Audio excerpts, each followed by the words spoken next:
Welcome to a special episode of the New Thinking for a New World podcast series focused on leadership. Today's world is short of a lot of things: hope, peace, prosperity. But what it lacks most is dynamic, innovative, global, values-based leadership. If we can find or nurture the right leaders, the rest will follow. Listen to two great leaders, technologist Nithya Ramanathan and entrepreneur Cecilia Weckstrom, discuss how great leaders can change everything. What a joy and privilege it's been to have been part of the jury this year with such an esteemed group of colleagues, and what a hard job it was to sift through all those amazing applications. But early on, I have to say, your work, Nithya, just stood out, and I was truly inspired by what you're doing. So I'm just super glad to be actually in this situation when I get to interview you. And thank you, Nithya, for joining us. So you are the chief exec and co-founder of NextLeaf Analytics, a tech non-profit dedicated to preserving human life and protecting the planet. And by way of an introduction, would you mind sharing a little bit about yourself, who you are, how you ended up working in this space, what inspired you and what got you started? And Cecilia, thank you so much. It's a real pleasure to get to speak with you, and thank you to the Tällberg Foundation. This entire process, as all important events, the process itself has been extremely just illuminating. So I've been really appreciative. I got started, really, you could say, at a young age. Right from when I was growing up, dinner table conversations were always about what is true, what is objective. I had a father who was a climate scientist and a mom who ended up becoming a writer.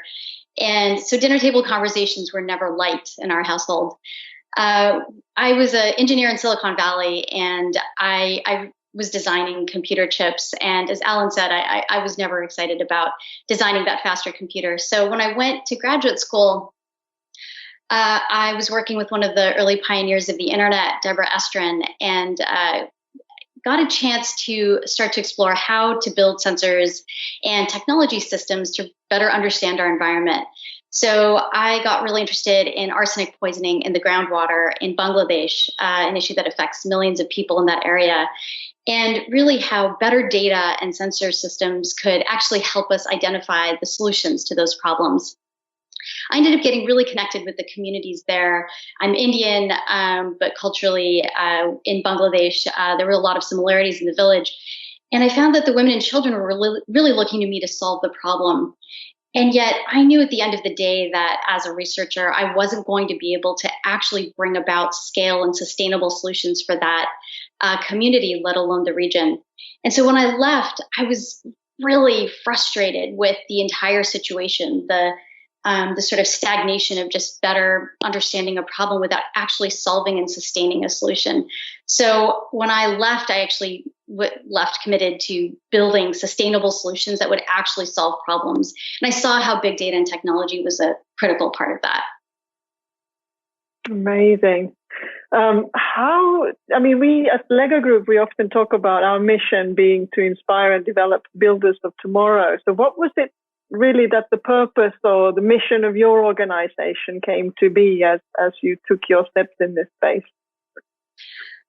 So I saw early on that there was this tension between scaling solutions and really sustainably solving a problem. So our mission early on was bringing data in order to save lives, and doing that in a way that was going to collectively develop solutions that would work.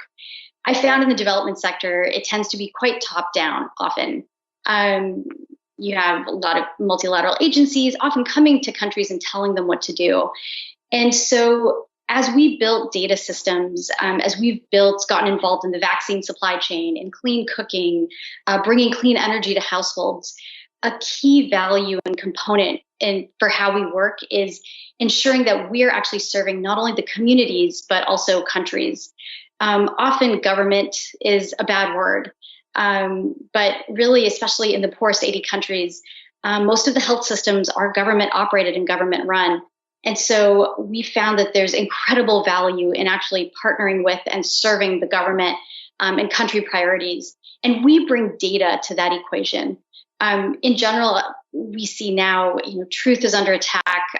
Debate is shut down. That is one of the huge values that Tällberg brings to the global sector.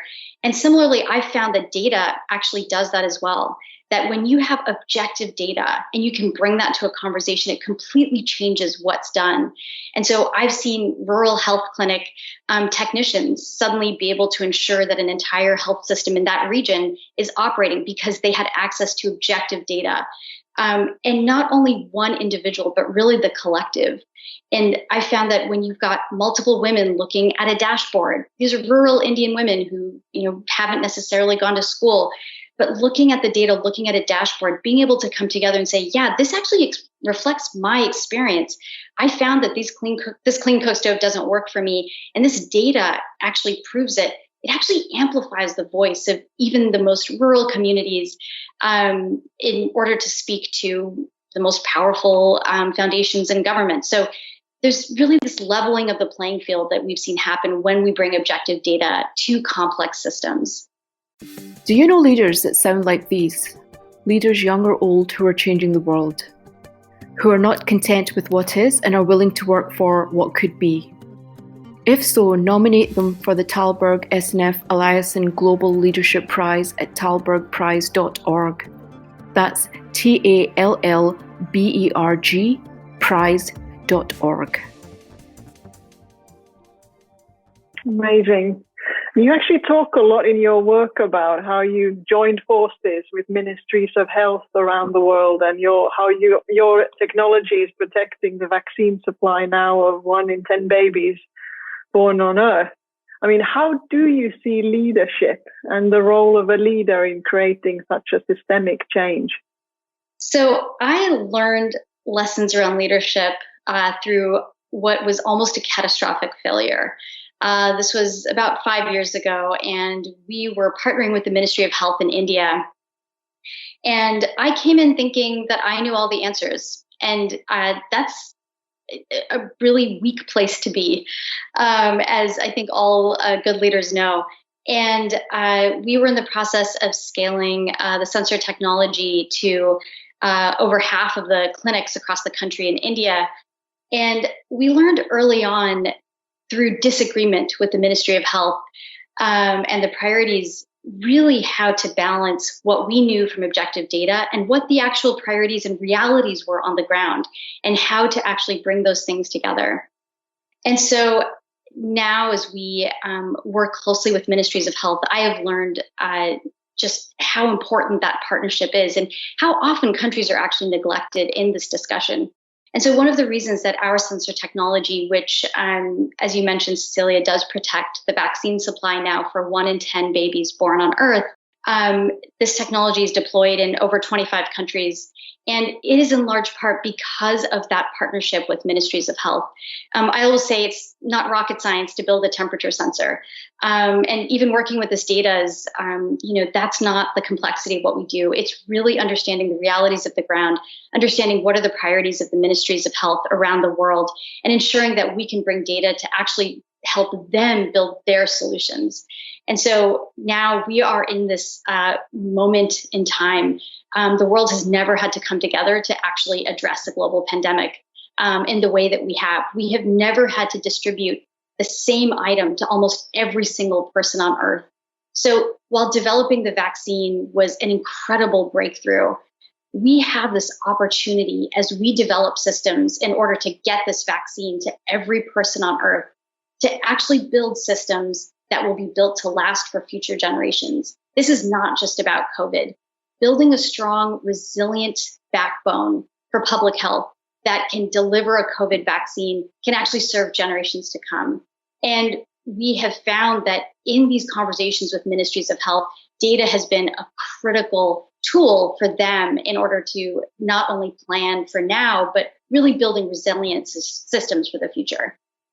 Thank you. I mean, it seems like there's some themes that really come through strongly in the work that you're talking about. There's sort of, you mentioned a lot about data, but data as a tool for empowerment and leveling the playing field and creating conversations with multiple stakeholders where no one has more information than the other, but everyone's actually coming together around the same insight, and how that can then generate new ideas and solutions.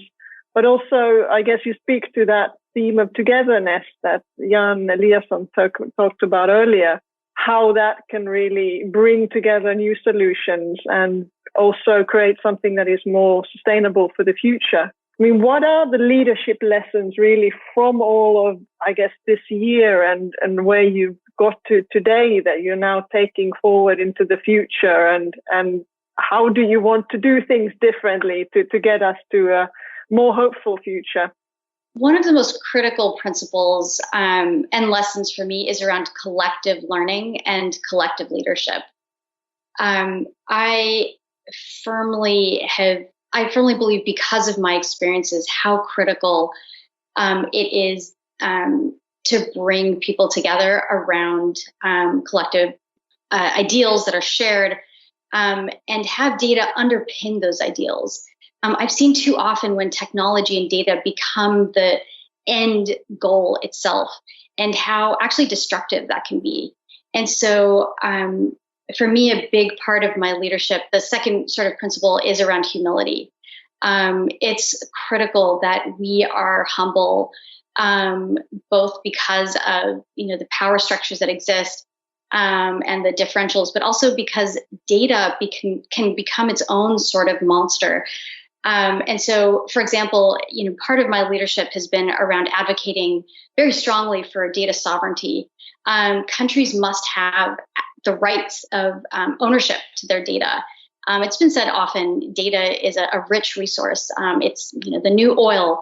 And I really see that it is a resource and a potential avenue for even wealth generation for countries.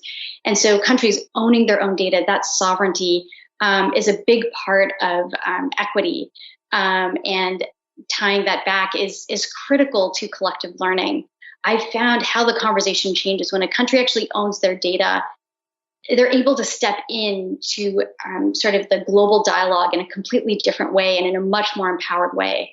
So these are the principles that really guide me: is collective learning, really ensuring the empowerment of everybody around me, both on my team as well as the leaders that I serve around the world. Fantastic. We're almost reaching the end of our time together here, but I thought before we part ways, what would be your advice to all of us coping with a world that needs to be pushed in a better direction? It is so critical that we really support building out global solutions, but that those solutions not come from a top-down perspective, but very much need to be anchored on the realities on the ground. And data is a part of that. Data tells an objective picture, but it's really about us, all of us, questioning our assumptions. So as we invest in these systems for scaling a COVID vaccine, as we invest in these more robust systems to get health for all, that each of us are questioning our assumptions, and data is part of that. But that we really look not only to our individual perspectives, but what that collective vision for the future is, and contribute towards that. I think that is the only way that we are going to get to these more resilient, more robust systems globally.